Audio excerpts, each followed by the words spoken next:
Thank you for staying with us. We're all we have. That song again, Alera. We're all we have. We need to defend our land. Ben. So, I agree with you, absolutely. Okay, so let me see if I can just run through this. Professor Enakena says the citizenry continues to suffer for jaded economic policies, which is the hallmark of leadership failures. The people's endurance for irresponsible governance is thinning. This pitiable. There's need to remember there's so much the people can take in the midst of uncertainty. Emmanuel Akban is such a skeptic. Please, Labour should just go back home and sit down. They are hypocrites. Otumba Elkana says, I don't think Nigerian workers believe anymore in the present NLC. I can't remember any pressure they have mounted to make this present administration rescind on some of their anti-people policies. Plenty of write-ups coming in here, and they're always coming after the segment.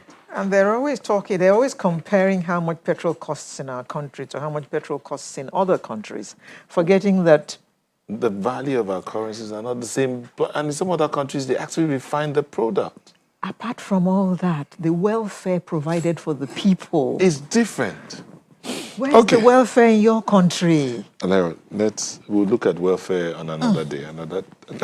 Discussion for another day. Okay, so let's look at this matter of tanker fires and road travels. On Thursday, a gas tanker exploded in Iju area of Lagos, leaving at least 16 people critically injured and scores buildings and cars destroyed. The issue of gas tanker explosion and petroleum-bearing tanker explosions on the highway it's claimed many lives and have major occurrences over the years. We take a look at what can be done to curb or eradicate this menace from Nigerian road. And to help us look at this, we have joining us from Ibadan, Salimon Oladiti, National Chairman, Petroleum Tanker Drivers Unit of Nupeng, who will join us via telephone from Ibadan. Thank you for joining us, Mr. Oladiti. We have here in the studio Olusegun Ogungbemide, Sector Commander, FRSC Lagos State. Welcome. And Mr. Kayode Okpefa, Vice Chairman of the Presidential Task Force on Restoration of Law and Order in Apapa, Lagos, a former Commissioner for Transport, Lagos State. Thank you for joining us. Yeah, good morning. We're also going to be having Engineer Timothy Iwago, spokesman of the Institute of Safety Professionals of Nigeria, who'll be joining us in the course of the conversation. Let me start with Mr. Oladiti. Mr. Oladiti, I hope you can hear us. This matter of tanker, petroleum product-bearing tankers and gas-bearing tankers exploding on our roads, in the course of this week alone, there are 2 incidents, Kogi and Iju area of Lagos. But before... Another one apparently on Awoyaya Ekpe Road. So how is it that these things continue to happen, and what's your organization doing about it?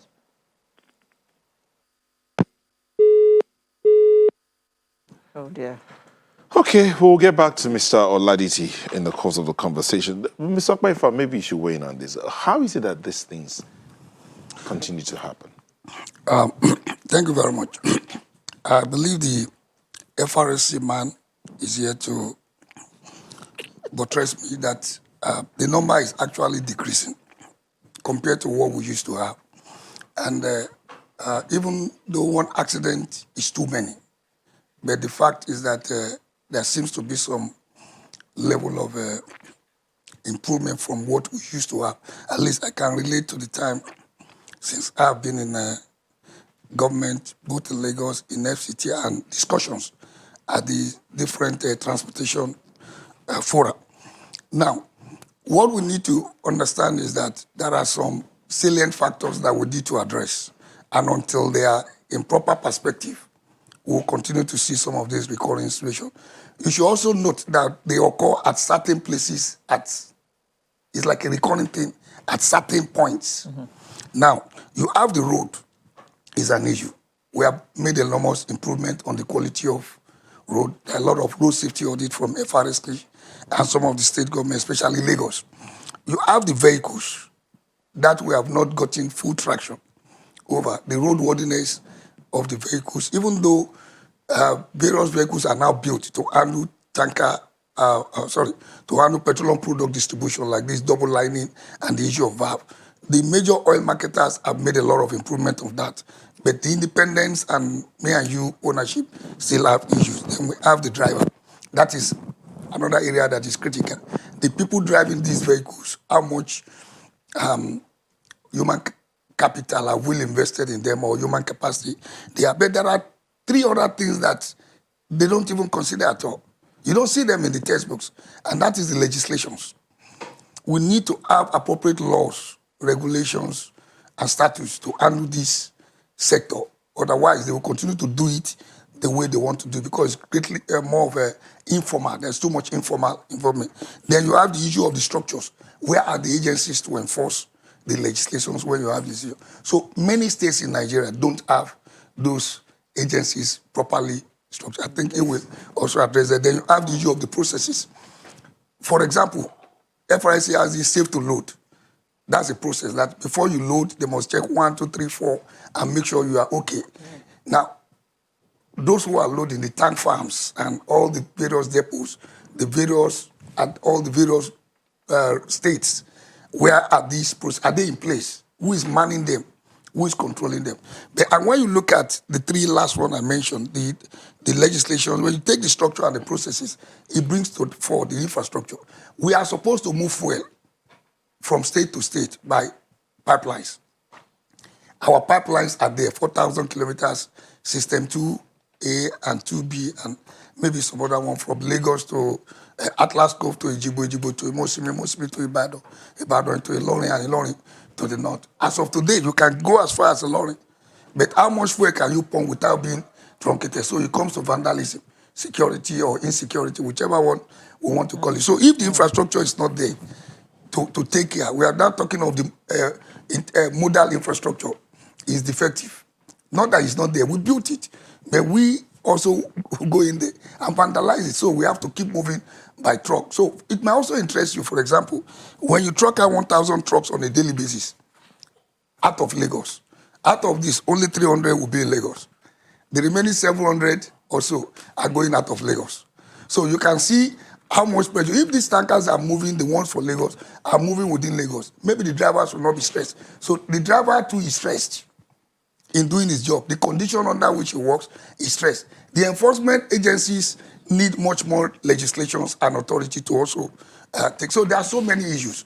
But for me, I think I commiserate with those people who lost their lives or who are injured in these incidents. But surely speaking, if you count the numbers we used to have, it's like the rate is coming down, even though we can do better. Mr. Okpefa, the matter of the truck owners and vehicle owners building more improving on that, I'll agree with you. The matter of the roads being improved on, well, that's still out. The jury's still out on that. Yes, I know that government's building roads, but the jury's still out on that. We'll still look at that. The matter of, when I say the trucks, is because there was a gas vehicle that would have exploded on this long bridge here. I was there, I know, and I saw what happened. I saw that the only reason why that thing did not explode, even though it was leaking, was that there was another valve that was stopping it from coming out. And it happened in the middle of the night when the curfew used to be. So, okay, so there are pluses. I want us to take note of the pluses and then look at how we can take it. But the matter of agencies, I don't know about the agencies. If you say there are not enough agencies to handle this. Yes, federal, there's LASTMA Lagos. I know every other state Lagos is every other state or every other state has one traffic management agency or the other. Are they properly equipped to manage this situation? Let me bring that to you. Thank you very much. I think Mr. Okpefa have actually summarized the entire problem that we are facing as regards this transport system. For Lagos, when I came, I confirmed that I'm so privileged to come to a system where the state has established the transportation system as regards safety. But I am very much aware that some other states don't have the same capacity like Lagos. If there's any crash on Lagos Road, under a few minutes, just like FRSC, the intervention is already made available. Like we have the LASEMA that has been playing that major role in making sure that we curtail the gravity or the extent to which the crash will have expanded and affect human beings. But when we pick other states, the idea of Federal Road Safety Corps as a regulatory agent is for us to have states, virtually all the 36 states and Abuja, having their own safety body, and we regulate. When we have a well-established safety body, because when we talk of VIS, you talk of LASMA, you talk of FRSC, with all these bodies well equipped in Lagos, we are still having series of crashes that we are managing now. So it's for you to know that it's a very enormous challenge that we are facing, which he has said, the multimodal system of transportation that is lacking. That is the gap we have now. There's major concentration on the land transport. We cannot deny that, and we have to manage that. So if we have this number of establishment that manages safety in Lagos, now imagine other states where we have only FRSC trying to manage the same condition that we are managing in Lagos. That how many, that three or four agencies are managing in Lagos? The deficit will always be there. And to a very large extent, Lagos has tried. Because when you look at the concentration of all these trucks, it's in Lagos. The tankers are taking off from Lagos. The trucks are taking off from Lagos, distributed to other parts of the nation. So for us to have been able to manage and reduce the crashes to this extent, I think it should be a model for other states, for them to appreciate the fact that if you can have an harmonized state agency with the federal like we operate here, what we do here is more of an intervention when it comes to safety within the metropolis. I concentrate more on the corridor. So if LASMA and VIS are getting the grip of what happened within the metropolis, and I try to put my weight on what happens along the corridor, definitely what we are experiencing in Lagos now will translate to other states. Okay, but let's see. We have Mr. Oladiti back now. He's the national chairman of Petroleum Tanker Drivers Union unit of Nupeng, and he joins us by phone from Ibadan. Mr. Oladiti, the matter of this recurring decimal, tankers exploding on the roads, or accident involving petroleum-bearing vehicles, how do we end it? Yesterday, there was an incident along the Ekpe axis of Lagos. There was one at Iju area day before yesterday evening. The day before that, there was a Kogi incident. Weeks before that, there have been other incidents. Yes, Mr. Okpefa has talked about the fact that numbers have reduced, but they are happening. What's going on?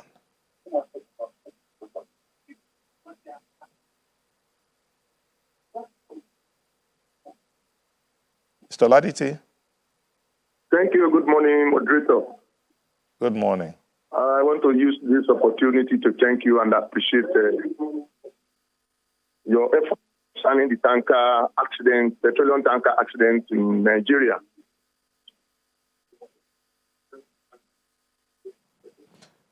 Please go ahead. Yeah. We have 2 or 3 factors that caused this accident: human error and mechanical error. The other one is a lack of good infrastructure, especially our roads.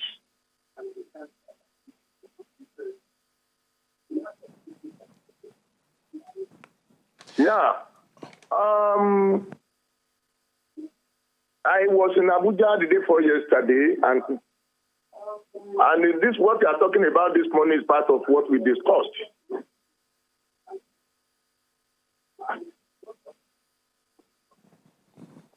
You know, the federal government had just stopped some type of tankers that they should not operate in our country. Yes, I'm part of the agitators that the actual load of tankers will be reduced. In the olden days, in 1960s, 70s, to 80s, the highest capacity of tanker you can put on road is 30,000, started from 27,600 to 30,000. Suddenly, when NNPC want to go into a retailing business, they tanks to 45,000 liters, and people started copying them. We have 60, we have 70, even we have 90,000 capacity, which is not palliative for our country, especially for our roads. So we demand from the federal government. We have been on this matter from more than 2 years ago now, when we approached the works ministers that all this capacity is too much for Nigerian roads. So government is supposed to do something. But let me tell you, we have problems with our career officers in this country. When they are importing these tanks of 60,000, 70,000 to the country, all these items pass through our port. And all these tanks were clear. The Standard Organization of Nigeria are in the port. Our customs, they are in the port. They clear and collect tax on all these tanks without thinking of what is going to happen to our road. Number 2 or 3. Up till now, as we are talking now, Nigeria has still allow right-hand drive trucks to enter this country, while it is only left-hand drive cars and trucks are allowed to operate in our country. You can see the difference. We have many factors. About two weeks ago now, when the Niger State government said that any articulated trucks should not pass through the state because they are damaging its road, I instructed our member that they should not load any tanker from Lagos down to the north. The government called us for meeting. They still pleading with us that we should allow it to happen. Our members should manage road. We are rash. We have more than 3 weeks now. We told them that go and do palliative measure on these roads. Yes, we agree that Rome is not built in a day. But go and do palliative measure. By the time you may have done that, then we continue to manage the road until the government is ready to do proper work on this road. So tanker driver, they are all human beings like ordinary human beings in Nigeria. There's nobody will come out of his house in the morning and that he will say, I want to go and die. Okay, Mr. Oladeji, if I might just have to interrupt you here briefly. We'll go on a very quick break. We'll come back to allow you finish your thoughts, and then we'll bring in the safety professional, and so that we look at solutions where the way forward. We'll be back in a moment. Please stay with us.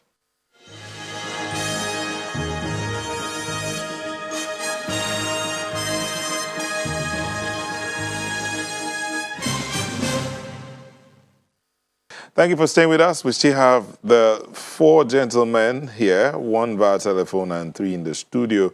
2 in the studio, 1 in a long green room somewhere.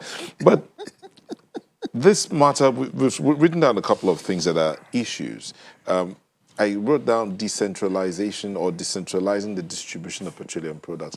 And I want to take this up with the man from the Safety Institute of Nigeria, Safety Professionals of Nigeria, Engineer Timothy Iwagu. Engineer Iwagu, this matter of accident, this recurring decimal. Now we've heard the different sides where the issues are, the roads, the behavior of the drivers, the quality of the vehicles, and the capacity of the vehicles that have been brought in as against the road infrastructure. But from the point of view of the safety professionals, why do you think we keep having this, and what can be done to solve it? Thank you. I think we have a very serious attitudinal issue, first of all, because if I am driving and I see a pothole, I need to reduce my speed. And if I'm driving and it is under obscurity, under the dark period of the day, I am supposed to drive within a speed limit that will accommodate my visibility. So if I'm not seeing very well and I'm accelerating continuously, It means I'm on a suicide mission. So there are quite a lot of things we are seeing here. We look at the driver, we look at the road, we look at the condition of the vehicle. The condition of the vehicle is a very serious thing. The Institute of Safety Professionals of Nigeria emphasized that. We even made a write-up that the condition of the vehicle should be ascertained before the vehicle leaves the point of loading, or before it's even authorized to load. It is supposed to be so, and there should be good collaboration between maybe the petroleum, the agency in charge of, or the depots, and maybe the port authority. These are areas where we move very serious tonnage for transportation. Now, if the vehicle is not in good condition, articulated vehicles are not like cars. Their brakes are not expected to just activate instantly, because it is both pneumatic and hydraulically supported. So how do you expect a driver to suddenly stop when he meets an obstruction? There is need for the condition of the vehicle to be ascertained at that point.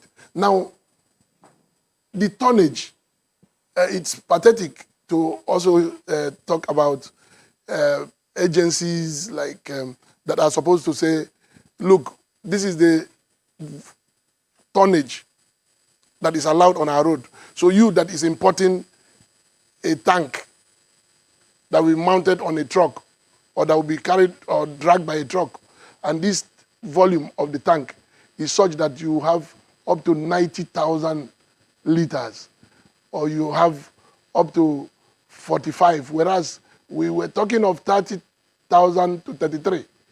So now we are competing. We are competing. I have more capacity to cause calamity than you. That is what is happening now. So well, if you can import 75, I'll bring 90. It is our character somehow, because you look at every part of our lives. In neighborhoods, walls are growing. People, you make your own 5 coaches, the other man make his own 7. Before you know it, you have very large prison yard within neighborhood. Now we have this on the road. Who is to blame? There is government to blame, because it is government that makes the law. It is government that enforces the law. It is government that recruits the enforcers, those who will enforce the law. When the citizenry will not adhere to the enforcement or the directives being given by the uniformed men. I see people here who are sending messages that the uniformed men, the men in uniform who are supposed to be enforcing the laws, the traffic laws or whichever laws they might be, are themselves very corrupt, and that's one of the major issues. So that's a subject for another day, the corruption of those in uniform, and I think one of them is here, so he can answer for himself. But what if the citizenry don't listen to the men in uniform? Yeah, I quite agree with you, but I know, like I said, it is attitudinal. Our people, I have personally, with the team of professionals from the Institute of Safety Professionals, who were at the Marina Ferry Terminal, and were just telling people, wear your life jacket, and somebody is frowning. I'm in a hurry. And the question is, in a hurry to drown? In a hurry to travel? Or what? What is the problem? I'm in a hurry. And he's frowning. And I said, nobody should enter. And the ferry operators were also willing to have them come in. They wear their life jacket inside the boat. But they're supposed to wear before they enter the boat. Now, there are some unprocedural approaches to these things. And they lead to problems. For example, when I say unprocedural, you don't stop a truck on the highway to check its roadworthiness. You check the truck roadworthiness before it enters the road. And so these are some of the unprocedural issues. Mr. Babu, you spoke earlier about 33 liters, 33,000 liters, 30, and some are even as high as 90. Are approvals not needed for these trucks to be on the road, no matter the capacity? Who approves for 90,000 liters to be on the roads? Yes, you see, when government starts doing the jobs of the commercialists and business consultants, you see some of these things, like when NNPC started running its retail outlets, and they needed to move volume to destinations. So they decided to do that. And you know the point here now. Yes, government is the biggest violator of government's law in all ramifications. The greatest problem here is the government itself, because when you talk of 90,000 liters, you know that what it means, the tonnage. We are looking at brake efficiency of a truck. We are looking at what we call the stopping distance. Now, the stopping distance and then is determined by both the condition of the tire and the condition of the road. The frictional coefficient between the tire and the road surface comes into play. And then the brake pads, the brake lining, whatever you call it. The discs. The disc. Now, all these are factors. So, and you come into a situation where the vehicle's condition is not important anymore. What's important is, can it deliver the whole fuel at the refinery to another location in 1 hour? And so you need a mad driver, you need a bad road to bring calamity. So we have some of these problems, and that our people are not expected to accept all the things. But the government enforces, because when you have an agency, the agency should go on and enforce. Except in some cases, we feel that some of the defective trucks belong to the enforcers. Okay. So how do you enforce? Mr. Oladiti, I don't know if you're still there. Do we still have Mr. Oladiti? Okay, Mr. Oladiti, you've heard from the team here with us talk about the different sides of the thing. One of those was the attitude of the truck drivers themselves.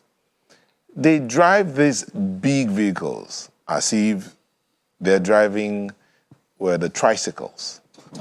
Toy cars, swerving left, right, and sometimes even competing with the smaller cars that are also using the road, as if it's a competition. I'm bigger than you, you're smaller than I am.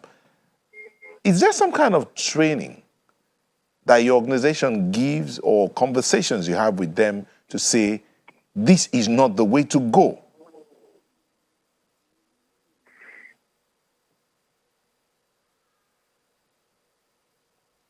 Mr. Oladiti? Yes? Yeah. Can you hear me? Yes, we can hear you. Okay, thank you very much. Well, I want to agree with the last speaker who said that the government are the violator of their own law. When they introduced this 45,000 liters, we want to raise eyebrow then. But because it's the government that introduced it, we don't have option than to agree with them. In the area of behavior of drivers, you know, the manufacturer of all these articulated trucks, they test them, they make sure that they are okay before they release it out for people to patronize their goods, their vehicles. Now, I'm very happy that a road safety sector commander is in the studio with you. When the government is trying to introduce speed regulator, it is my organization that first accept and agree with the government and introduce it into our system. All tankers, they can run more than 60 kilometers per hour. 60 kilometers per hour. Because the speed regulator is there. And they have regulated it to that 60 kilometers per hour. Now, part of what used to cause accidents in this country is bad road. Most of the people have their plant in a narrow road where a big truck should not follow. That is number one. The one we are talking about, Lokoja, in Kogi State, I mean. You know, accidents happen in the midst of the town where there is market. Go to Abuja Mandala Market in Abuja. It's on along highway. Is it good for government to allow market to be put in the midst of highway? So we have many factors. And the government is the one that can regulate. They have the power if they want to stop all this nonsense. They have power to do so. When it comes to the human error, yes, human can commit error, but we are trying our best to make sure that we are training our drivers. It is this year that because of the coronavirus that disallow us. Last year, we trained 15,000 tanker drivers. The road safety can bear my witness. So we are trying our best, but government also have to do their own. All right. So that, Mr. Kwefa, there was a time in Lagos State where tankers and articulated trucks could not move except after 8 p.m. Am I correct? Tankers are not included. Oh, just articulated trucks. Articulated trucks have restrictions, but tankers no. What happened to that rule? That's what I'm saying. Tankers were never restricted to timing. The law says, as it was said, except as may be directed by the commissioner, articulated vehicles, except tankers. So they are exempted. Okay. So they're exempted. I think it is not, like you say, it's not the time of movement. We just need to do the right thing. Get the road conditions okay. Make sure we use the right vehicles. And like you said, all agencies of government who have responsibility to load these tankers and check must make sure they meet the minimum condition. We need to enforce whatever laws we have on ground. If we don't have enough laws to get them on ground, let's make new or more regulations to keep them. Then we also need, like you said, where you have roads where these vehicles are prone to accident, don't allow markets. It does because those are the collateral damage at Philly. The one we had at Beggar Suya sometimes in 2013 too, that was the collateral damage too. The one you have at Kara, that was the collateral damage too. So we also need to just understand that everybody must play his own part in this situation. I give you an example. We discussed it. The Otedola Bridge incident.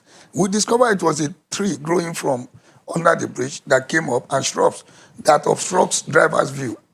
And vehicles coming from Otedola Estate will meet at 90 degrees. So when you obstruct their view, they don't see the vehicles. They are coming down a slope with heavy load. They apply their brake, like the expert says, you're going to have some problems. So the next is that, so as soon as they caught it, the accident was prevented for almost 4-5 years until 2018. I passed through the place Just this a morning. tree. I passed this morning, it was fantastic. The state government had kept that place very clean. From the top of the bridge, you can see the Otedola Estate entrance. The signages are there. So let's do all those small things that we need to do. I don't see any. If you are coming from Otedola Bridge, there's no signage that says estate. no, here. no. They say slow down. Okay. Vehicles coming ahead. You know, the man sees it. Then he knows. However, the man is coming at a slope down. So he's going to climb. So the man is already on speed. Yeah. He needs to go with his speed. So the man knows climb. that he should watch his right side. Then the tree is no longer there. The same thing I feel. All we need to do is to make sure it's a slope. Nobody should trade around that area or improve the road condition. Then reduce it. In other climes, you have signs that say you're coming to a junction. There's a sign that says stop, Yeah. not slow down. Stop. Maybe we should have those kind of signs at different, say, so that you get there, you stop, even if it's for 3 seconds. If you don't stop, Depends on the condition It of depends the on the road. condition. By virtue of the analysis you just made, for these articulated tankers, going from that I'm not talking about them. I'm those that are coming No, from we the don't have side. stop. now. We don't have There's stop. no stop sign. There's there. no stop in our driving system. Stop means stop and move. When you see a stop sign, say stop, and look then- right, look left, then move. make sure the first person to the intersection move. So you use that as That intersection. won't happen in Nigeria. Yeah, so I don't think you are right to some extent. We just let's make it general. Put the appropriate signages for people to see and know what to do. The issues on ground with tanker accident is beyond those small. The safety expert and the automobile captures it. We have the issue of the road conditions. Not that the roads are better now than it used to be. But the fact that people are trading around, the fact that people are crossing, then you also have the driver, they're under stress. Before they load, now voila, the load finish, Voila. and they have to move. So when that is some of them have not slept, he just get on the road, he's tired. Then they're also not fully well trained for this job. To get a driver license to drive truck and tanker is renewable every year. That's why in Lagos you have the driver institute. You have to renew as a commercial every year. How many states in Nigeria have those kind of situations? The one in Lagos, how often is it even being enforced? Renewal of people every year They go, I to go believe. to the psychological training He and all. told you they trained 13,000 or something. Okay, let's bring in the uniform man. The complaints are that your guys, the corruption amongst the uniform men is enormous, and that's one of the reasons why these things continue to happen. They are not enforcing the laws that they're supposed to. They are arresting smaller vehicles instead of stopping these big trucks that have bad tires or alignment, and they allow these people get away with a lot of things, maybe because of the pecuniary gains. Well, I wouldn't know the survey, where he got his survey from, but I can only talk of FRSC.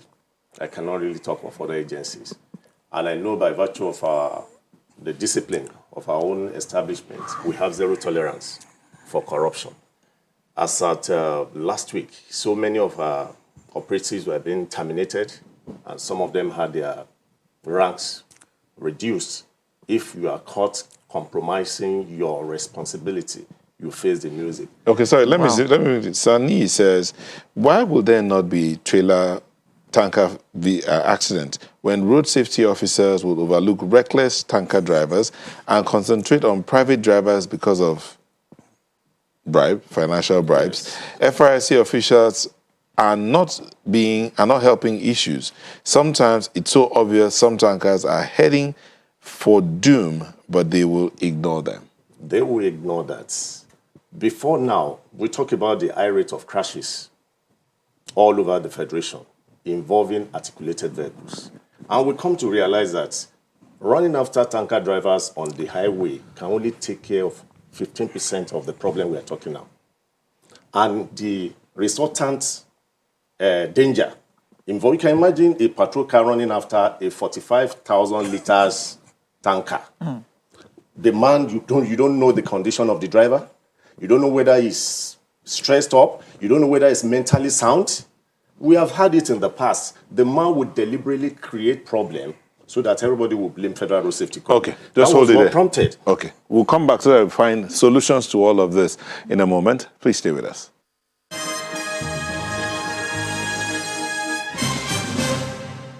Thank you very much. Philip Moses says, I have not seen FRSC stop an articulated truck and say, does your brake work? What about your brake lights and so on? But you will see FRSC person stopping a brand new car to ask for the brake light and check its roadworthiness. Says, does it make sense? And then Wasborn says, just yesterday there was an accident on the Lekki-Ekpe Road involving a tanker and a truck by Awoyaya. We all abandoned our cars and ran into the bush. Thankfully, there was no fire. But the government needs to fix these roads. Bad roads are the cause. Okay, so let's look at solutions. I'll start with you. Okay. Well, solution is a large, huge one. Huge basket full. Huge basket Take full. it from your end. Yes, from FRSC. From the uniform side. Enforcement, good. The only thing enforcement achieves is to send signals. It cannot really solve the problem. We have capacity to enforce. The last time I arrested about 29 tankers at Tojota toll gate there. And under a few minutes, the whole Lagos was in agitation that there were gridlocks all over. You cannot bring out a vehicle that is not fit from the road. There's no rock science there. There must be some measures of discomfort. So there must be cooperation with agencies when enforcement has to be done. But outside the issue of enforcement that can only take care of only 15% of what we are talking about, the collaboration we've been having with other agencies, with other establishments, we've been to MPA, we've been to DPR, all the products of FRSC that we put in place, like Safe to Load that he said, is an indication that we cannot solve this problem on the road without going to the source. And getting to the source, we need the cooperation of the establishment too to assist us. The union is very strong in Nigeria. If you hold a tanker in the past, you see other tankers parking to make sure that the tanker is relieved, irrespective of the offense that he has committed. With the might of the union, if they insist that no vehicle, no tanker will load, if it's not meeting up with the minimum safety standard, no tanker will load. And that's why our Corps Marshal, Dr. Boboye, has been having a series of meetings with them, because we know the power the union has. And outside that, when you look at the way the Nigerian road network is made, the capacity is passing through now. It's not the way, it's not what it's created for. We were talking of the pipeline that is supposed to take fuel to the depot. From the depot to the retail point, it's not supposed to be more than 300 meters. But we now have a situation where tankers move thousands of kilometers from Lagos to the north.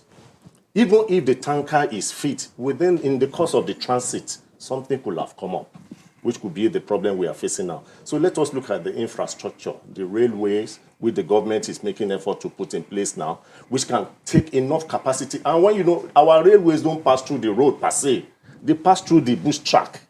Even when there are infernos, you know that the collateral damage that we are talking about will be minimal. And that one is that. And the attitudinal status of our drivers. The series of tanker or container driver crashes that have happened in the recent time, they happen on bad roads. The one that happened at Ilasamaja, at Sele, the roads are okay. But what happened to the driver? The one that decided to go and climb the curb.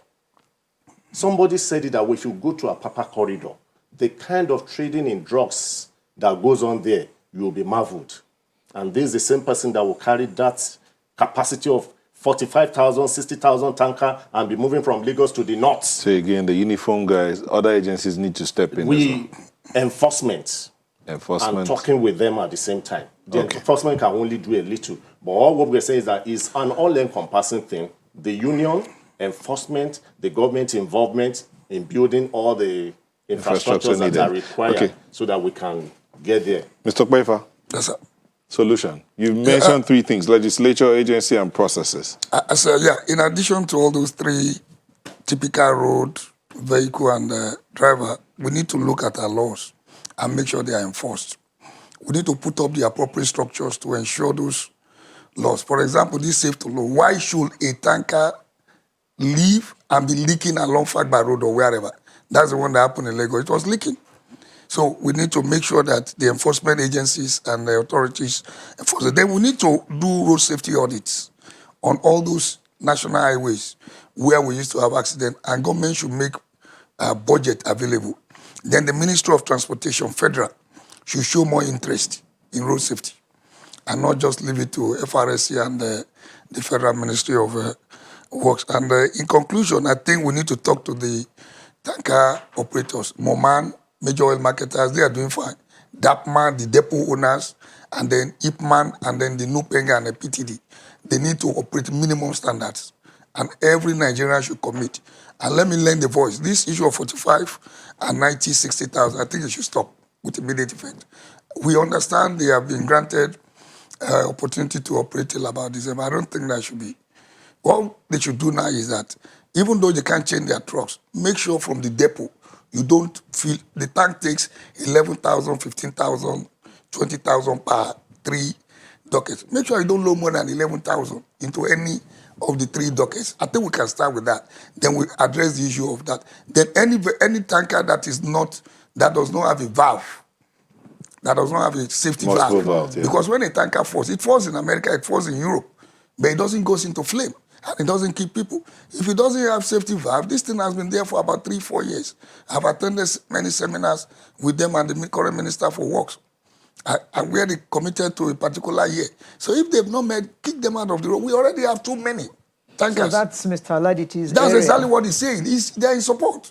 I'm aware the PTD and NUPEG are in support. Who is going to enforce it? Who's going to ensure that every tanker on the road has a safety valve? Once government makes that statement, at the point of loading, they know. Those who don't have. So the unions need to come in here again. The unions agree to it. Okay, so Mr. whatever Laditi, is laying it, they should do it. Mr. Laditi, solutions, way forward.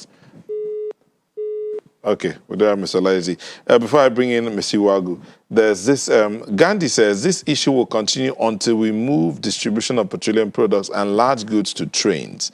Nigerian roads are bad and in most cases too narrow. Benito Okene Road, for an example. In fact, making use of trains would create more jobs. He says, Emmanuel Akpan says, road safety officials are interested in private cars. We've dealt with that one. Baba Oloye says, we know how... You need to read that to the end. Because he says no downfall would be on the road if road safety were doing their job. Because they're all not roadworthy. It says, road safety are only interested in private cars. All downfall in Lagos can never be on the road if road safety officers are doing their work. All the trailers run without brake lights, but are busy disturbing normal human beings. Baba Oloye says, we know how to x-ray problems in our country. Accidents will happen again. All we need to do is to punish people. Consequence management. Yet again. Okay, Mr. Iwagu. Solution. Solution. That is what we demand from nature, from humans, from everything. Now, proactive approach would have been a better source of solution. Winning the battle before the battle. Now, I think a lot of engineering problems on the road designs. Now, if you are coming down a slope and you are going to ascend another gradient, and you have an arc, a curve, it's not going to be easy for an articulated vehicle carrying such tonnage. The driver, the natural tendency is to increase his speed while descending so as to gather enough momentum that will drive him up. And if there's a curve, you know what it means? So from the design of the road, we have design defects. Some of these roads need to be corrected. I schooled in Western Europe, and I know that even where we have chains of mountains, the Alps running from Yugoslavia down to Italy, down to Napoli. And sorry, let me interrupt you briefly. Let's hear from Mr. Laditi, then we'll have you wind up, please. Mr. Laditi needs to go. So, Mr. Laditi, so solution, how do we resolve this entire matter?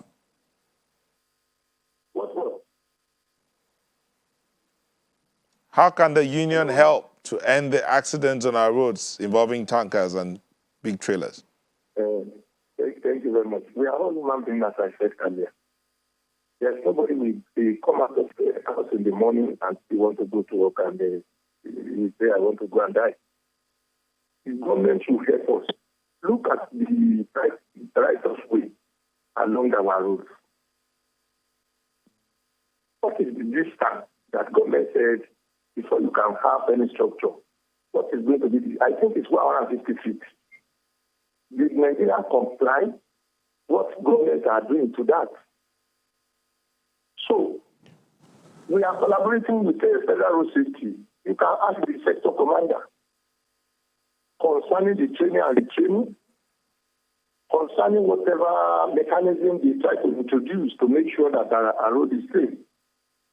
So, we will continue to do whatever we can. We will continue to talk to our people. We will let them know that life is very important. Our life is very important than anything. It is when you are alive, you can become anything in life. So I want to use this opportunity to appreciate you. All right, thank you. Thank you very much. Mr. Wagu, you were talking about the way forward. Yes. I just took a cue from what I saw, because after all our leaders have been in several countries of this world. They've seen the best infrastructural designs and development, and then why can't we bring it down home here? If we get a contractor from Europe to do our road, he should do the contractor should be compelled to do the road in a manner that is acceptable internationally. I was talking about roads that approach chains of mountains. The Europeans will make sure that tunnels are drilled through the mountains instead of taking curves. They drill because they know the value of having a straight road and how it trickles down to accident reduction. And then, of course, the road condition of the vehicle should be done before the vehicle enters the road. It's one area that should not be compromised. It is not in wartime you start learning how to shoot gun. It's in peacetime. And so you must make sure the vehicle does not enter the road at all or does not even carry the tonnage at all. So the loaders. Now, we have seen that the unions are powerful. Now, the unions should be used because management is about using human beings to produce desired results. So the union can be very useful at this point to the government. If there are people listening to them, then they should. Because it's not just about maybe labor union agitating for more salary without agitating for safety. Because when you say pay me hazard allowance, it means I have decided to go and interact with the hazard and get injured and get an allowance. So we want to prevent. Prevention is better than cure. Okay. Mr. Laditi wants to put in one last word. Mr. Laditi. Hello? Yes, please. Yeah, we agree with the federal government the day before yesterday that henceforth, from 1st January next year, there is no any capacity that is above 45,000 we are allowed to load across the country, in any depot across the country. Okay. Okay. Thank you. Sol Omeki says, solution lies in reducing the number of tankers on the roads and the distance they travel. We can do this by reactivating the existing petroleum pipelines, depot networks, and using rail transportation. Mr. Okpefa, Mr. Iwagu said something about when we are allowing contractors from outside the shores of our country to come and build our roads, then we need to get them to build it to the standards of the countries where they are coming from. He used Western Europe as an example. Mr. Okpefa, is that possible? Possible. Because he says there are those contractors who tell you that, I tell you that, what would it cost to build this road? 50 million naira. Then the government official will tell you, okay, of that 50 million naira, this portion is more, that portion is that portion is that. That's what they say. No, I disagree. I'm not saying, I think that's what they say. This, So is it possible for us to get contractors to build our roads? There's no other option. There's no other option. They have to build to standard. The issue is from the point of design. You need to get the point. See, if you look at the $10 bridge, it does not meet the standard to move articulated vehicles. If you look at the bridge at that Domalong Bridge, it does not meet the standard. If you look at the Felele where the accident happened, it does not meet the standard. So it's at the point of design. Allowed to go on them? It's at the point of design. We need to start designing, and that's why I said the Ministry of Transportation should show more interest in the design and the construction of roads in Nigeria, because the issue boils down to traffic. But as of now, what you have is the Ministry of Work who builds the road. Who does the designing? Everything starts in the Ministry of Works. Everything starts and ends in the Ministry of Works. Yeah. But the Ministry of Transportation needs to pay more attention. If they do road safety audit, that's what happens in Lagos. You can't see a design in Lagos that doesn't meet the standard. Because in other words, the Ministry of Transport needs to advise Works Ministry. I think there should be a checklist for road safety before, whether it's FRS or whatever. There must be a checklist to make sure that the road meets all the safety design. And I can tell you that happens in Lagos. I can tell you that. And for the period I was in Abuja, we make sure that goes on.